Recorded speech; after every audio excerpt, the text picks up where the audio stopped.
हमारे सनातन धर्म में माता तुलसी को सबसे पवित्र और पूजनीय माना गया है। भगवान विष्णु की पूजा तो तुलसी के बिना अधूरी मानी जाती है। लेकिन क्या आप जानते हैं कि हमारे पूरे ब्रह्मांड में एक ऐसे भी सबसे बड़े और प्रथम पूज्य देवता मौजूद हैं, जिनकी पूजा में अगर आपने गलती से भी तुलसी की एक छोटी सी पत्ती चढ़ा दी तो वो खुश होने की जगह अत्यंत क्रोधित हो जाते हैं। उनकी पूजा अधूरी रह जाती है और आपके घर में खुशियों की जगह परेशानियां आ सकती हैं। जी हाँ, हम बात कर रहे हैं बुद्धि के दाता भगवान श्री गणेश जी की। लेकिन आखिर इतनी पवित्र तुलसी से गणेश जी को इतनी नफरत क्यों है? इसके पीछे छुपा है माता तुलसी की एक ऐसी बड़ी भूल और भगवान गणेश का एक ऐसा भयानक श्राप जिसने इन दोनों की जिंदगी को हमेशा के लिए बदल दिया। आखिर क्या हुआ था उस दिन नदी के किनारे? चलिए जानते हैं आज की इस बेहद रोमांचक और सच्ची पौराणिक कहानी में। कहानी की शुरुआत नदी का किनारा और श्री गणेश जी का ध्यान, गंगा नदी का सुंदर और शांत किनारा।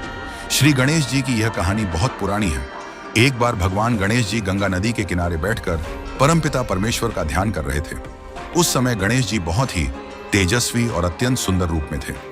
उन्होंने पीले रंग के रेशमी वस्त्र पहने थे, उनके गले में रत्नों की माला थी और उनके चेहरे पर एक गजब का दैवीय तेज चमक रहा था। ठीक उसी समय धर्मराज की पुत्री माता तुलसी भी वहां से गुजर रही थी। माता तुलसी उस समय अपने विवाह के लिए योग्य वर की तलाश में थी और तीर्थ यात्रा पर निकली थी। जैसे ही तुलसी की नजर नदी किनारे ध्यान में बैठे भगवान गणेश जी पर पड़ी, वे उनके उस दिव्य और आकर्षक रूप को देखकर उनके मन में गणेश जी से विवाह करने की इच्छा जाग उठी। माता तुलसी गणेश जी के पास आकर उनका ध्यान भंग करने की कोशिश करती हैं। माता तुलसी यह भी नहीं सोचा कि कोई ध्यान में बैठा है। उन्होंने आगे बढ़कर भगवान गणेश का ध्यान भंग कर दिया। जैसे ही गणेश जी की आंखें खुली, उन्होंने सामने एक सुंदर कन्या को देखा। गणेश जी ने बहुत ही शांत स्वभाव से उनसे पूछा, हे देवी, आप कौन हैं और आपने मेरा ध्यान क्यों तोड़ा? तब माता तुलसी ने बड़े ही गर्व से कहा, मैं धर्मराज की पुत्री तुलसी हूं। मैं आपके इस रूप पर मोहित हो गई हूं और मैं आपसे विवाह करना चाहती हूं। आप मुझे अपनी पत्नी के रूप में स्वीकार करें। लेकिन भगवान गणेश जी तो बचपन से ही ब्रह्मचर्य का पालन कर रहे थे और उनका ध्यान सिर्फ तपस्या में था। उन्होंने बहुत ही विनम्रता से तुलसी से कहा, क्षमा करें देवी, मैं विवाह नहीं कर सकता।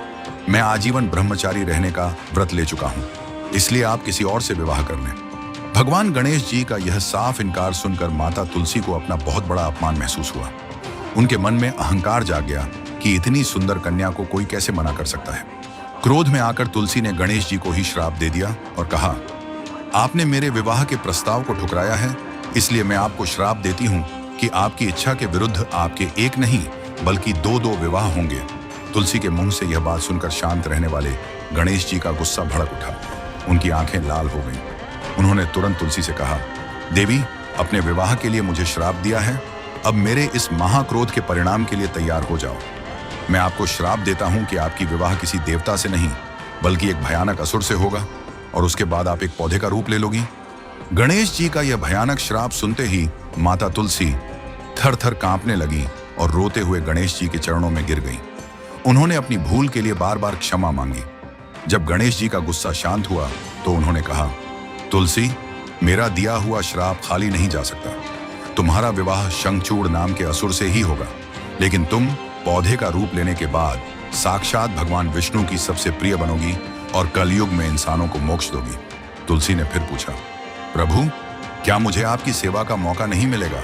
तब गणेश जी ने साफ शब्दों में कहा, चूंकि तुमने मुझे श्राप दिया था, इसलिए मेरी पूजा में तुम्हारी पत्तियां हमेशा के लिए वर्जित रहेंगी। जो कोई भी मुझे तुलसी चढ़ाएगा उसकी पूजा का फल नष्ट हो जाएगा। यही कारण है कि शंखचूड़ की मृत्यु के बाद तुलसी पौधा बनी और आज भी गणेश जी को तुलसी नहीं चढ़ाई जाती। गणेश जी के श्राप के कारण ही उनके दो विवाह रिद्धि और सिद्धि से हुए और माता तुलसी को गणेश जी की पूजा से दूर रखा गया। और भगवान श्री गणेश और माता तुलसी को मानते हैं तो कमेंट जरूर करें और इसे ही और वीडियो देखने के लिए इस चैनल को अभी सब्सक्राइब करें। जय श्री गणेश।